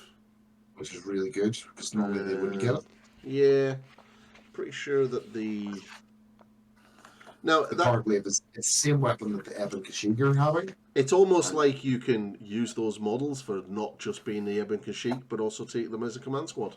so that they're not locked down. Yeah. Yeah, which is Almost probably almost. which is almost like the writers knew that the Terminators are not very good. And then he has the No, stop. tails. Then he also has the tails of the dragon, which is the tails of the dragon are two separate but identical weapons. He has two katanas, and the bonus for wielding two melee weapons has already been included in his profile. The weapons Okay. listed here are counted as power weapons for those rules that affect such weapons.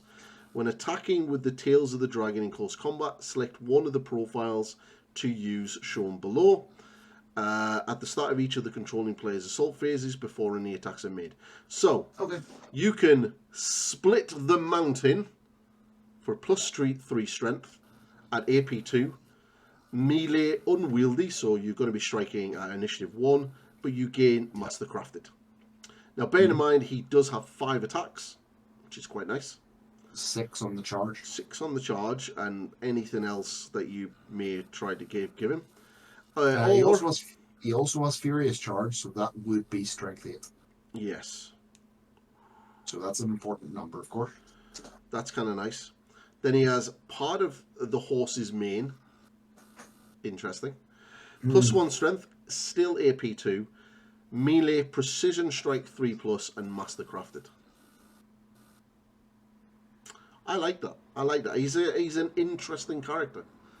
I think it's a little bit odd that even though he's the master of the Kashyyyk, if I tried to take him with my Ebon Kashyyyk in my weird army, he would gain the rule to join them and everything, but his warlord trait wouldn't interact with it really well.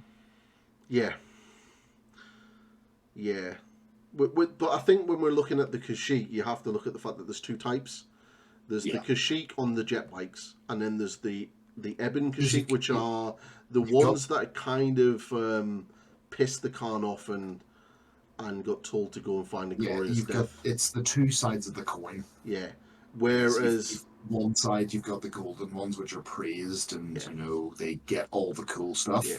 The Ebon Kashyyyk have been given Terminator armor and that they're told, go die.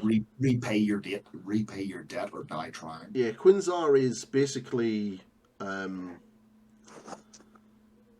don't think he turned, as far as I'm aware. No. But as the master of the Kashyyyk, you'd expect him to interact with a little bit. Yeah. He's an interesting character. But he's also kind of cool. So I like him. I think he's kind of cool. Yeah. I'm intrigued to see where that Thunderhammer on that Cataphracti Terminator come from. But their colour plates are really nice.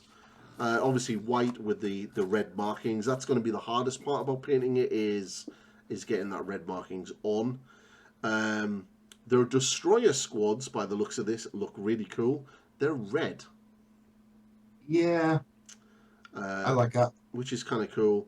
They have like a camo scheme, and their Ebb and Kashyyyk are basically just painted black with a bit of white on them. I do say is like I will do this white scars detachment, but because of what it is and how it's inspired, the majority of the army will be black. Like there's no reason for me to have any white scars. You mean you're not going to throw a 10-man destroyer squad in there so you can paint a guy? Nice unit. You're talking. A nice unit of 10 guys with rad weapons. I know you like your destroyer. I know. I love my destroyer. So there's some nice vehicle heraldry. It shows a Kratos. It's the really funky Rogue Trader land speeder, which they really need to make into plastic, and the Contemptor. And then there's some nice pictures, and you get a really good, nice picture of the Golden Kashyyyk jet bikes, and that sort of different ram jet that they've got at the front. All in all, I like the White Scars. They're a solid legion. Thematically, they look really cool, and they do look good in Mark 6. They do. Yeah, I was looking through their upgrade selection on Forge World. Some really nice helmets. Yeah, it's. I think if I did them, I would probably incline to go down the bike route, and just so I could get lots of scimitars. Yeah, I know jet bikes are not as good. I'm to do something different just because I need to be off. Yeah. So which loyalist legions are we covering now? We've done the Sallies, we've done the Raven Guard, we've done the Space Wolves, we've now done the White Scars. We have done everything except for, I believe. Well, we have the Fists left. Now they're going to be lost. Have we covered Dark Angels? Not yet. Or Blood Angels? Not yet. We haven't done Dark Angels, we haven't done Blood Angels, we haven't done Imperial Fists, we haven't done Iron Hands, but we're waiting for John for them. And we haven't done... That's it. There's 9, isn't there? Yes. White Scars, Raven Guard, Salamanders, Space Wolves. There's a legion that we're missing. I can't think of it.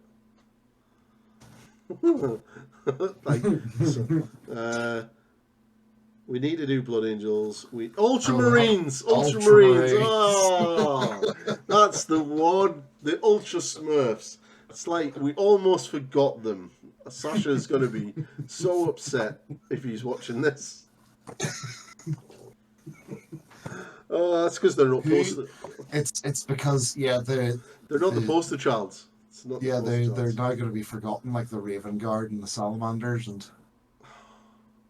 I can't believe you just said that. I feel attacked. Right, so who should we do next? Who do you want to do next? Who do I want to do next? I want to do the Imperial Fists next. Really? I was wanting to leave them till the end because there's a lot to cover. Well, to be fair, there's a lot more than I had forgot that we hadn't done yet. So why don't we do Dark Angels next? Cool. We'll both need to read our books because they get very confusing. Yeah, they have a lot of rules. So just as a warning, everyone, that's going to be a 3-hour podcast. And 2 hours of that will just be their Legion rules. They're okay. We'll do Dark Angels next week. We'll have Dark Angels next week. Yeah. Brush up on all of your knowledge on swords and swordsmanship because Dark Angels like swords. They love swords. They are what I like to refer to as sword nerds. They love having rules behind their swords. I just like axes. They've got swords and then extra swords. Swords upon swords upon swords. Yeah, lots of swords. And plasma. Sucks to be them. Mm.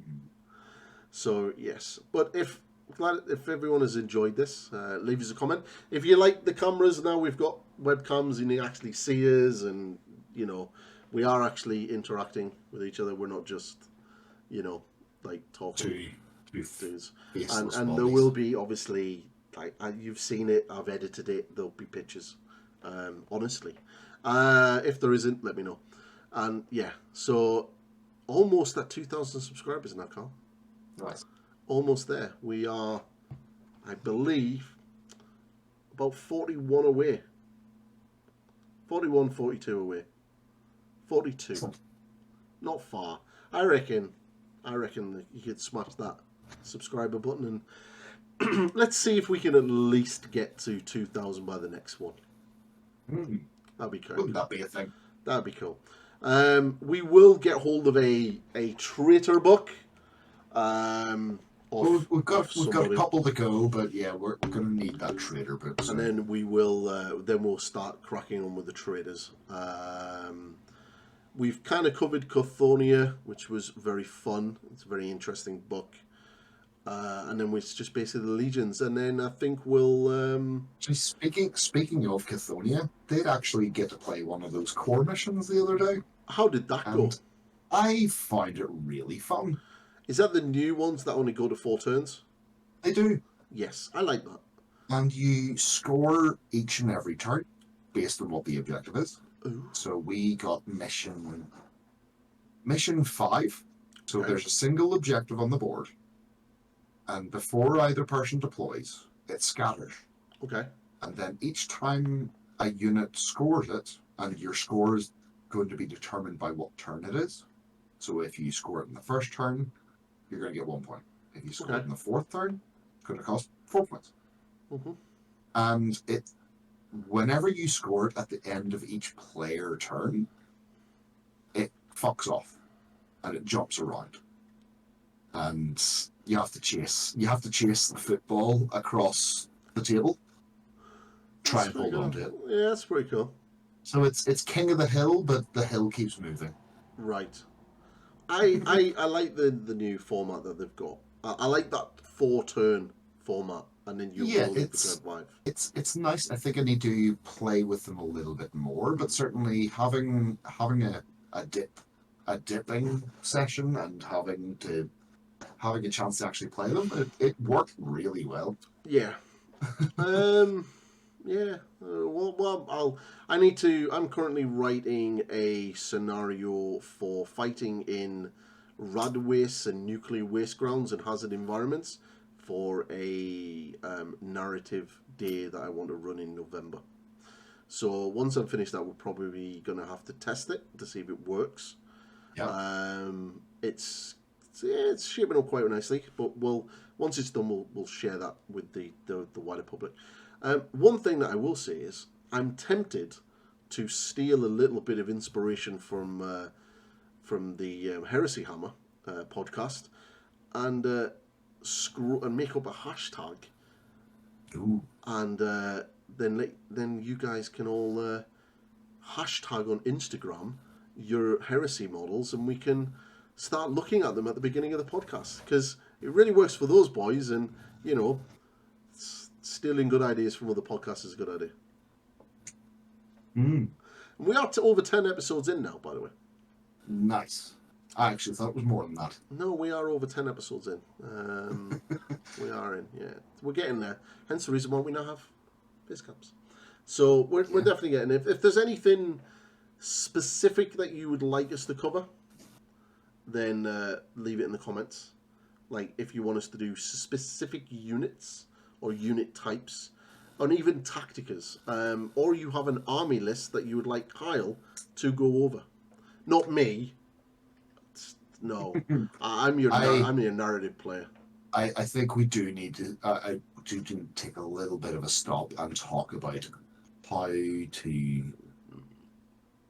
to build all-comer lists for Heresy. Yeah, we can do that one. We can do that. I think it's something that I certainly keep in my mind whenever I'm playing. It's like I'm going to do a campaign day. Mm-hmm. I know I'm going to be playing traders, but that's all I know. and then Well, how I would construct an army for that sort of. we can do that next week if you want. Well, we'll work on it. We can do that. I've got to write down some of my my ideas that aren't just on the back of a cigarette packet. Yeah, so. we'll cover that in a couple of weeks. And I mean, I was going to make a video as a response to the Outer Circle. In response to what? He made a couple of videos about going to an event, and he kind of contradicts himself quite a few times. And he obviously plays salamanders, and he has a very low opinion of the Legion, which I think is wrong.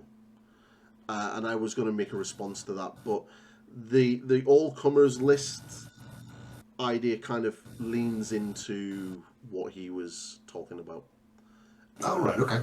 So we can discuss that, and that sort of mentality that players like him have when it comes to the Horus Heresy. So yeah, we can definitely we can talk about that. Definitely look at that. But yeah, I think we're coming up to 2 hours, so I think we'll call it there. Yeah, we should probably call it there before we proper ramble. Yeah, proper ramble. Right, so we'll be back at the same time as normal next week, and we'll be talking about something. We will Dark Angels. talk about something. We'll be talking about the Dark Angels. So, well, so many rights of war to talk through. Well, yeah. It'll be a 3-hour podcast. We've warned them. We've warmed it up to after 10 episodes. Let's crack out a big podcast. We originally aimed this to be like 60 minutes. After the first podcast, I got thrown out the window. So, but yes, at least we're consistent. We are consistently waffling. So, right, next week, Dark Angels. If you haven't subscribed, please do. If you haven't liked the podcast, please do. Ring the bell. Drop a comment. It all helps with the algorithm, and the algorithm gods love it. So please do it, and we will see you in the next podcast. And I am Rick, and this is Kyle, and we'll see you next week. Bye-bye. See you later, peeps.